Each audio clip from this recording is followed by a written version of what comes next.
Hello everyone, I'm about to draw the life of one of the most amazing Canadian women pioneers in psychology. This is the story of Mary Jean Wright, and this is her. Well, actually, this is her.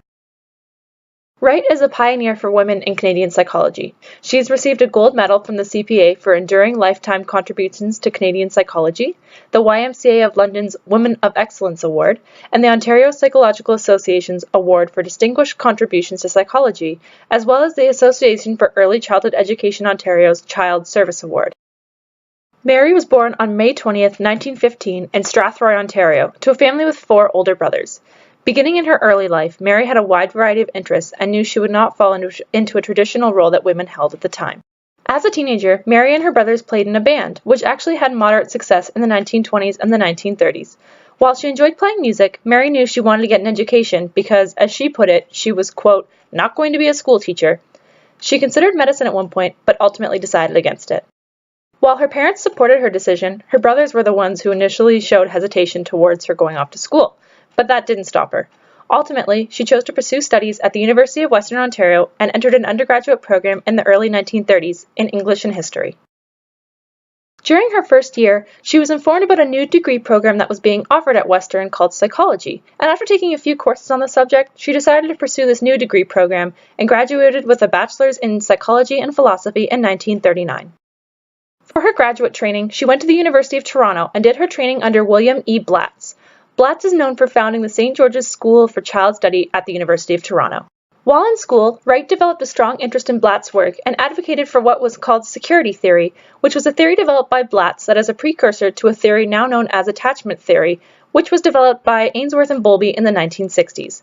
This was a theory of personality development in relation to relationships with others, especially in early childhood experiences. She also advocated for the theories of Lawrence Kohlberg and Jean Piaget. During her PhD, she traveled with Blatz to England together during the Second World War, where she was to train nursery staff in child development theories that would assist children dislocated by conflict. It was during this time that she developed her interest in children's welfare and ultimately graduated with her PhD in 1949. In 1946, she received an invitation from her old university, the University of Western Ontario. They had offered her an assistant professor position in the Department of Philosophy and Psychology, to which she accepted and went after receiving her PhD. She realized that this would be an opportunity to continue her research on children. When she arrived at Western, she realized that the department was not in great shape. She was determined to make a change and establish psychology as a respected science on campus.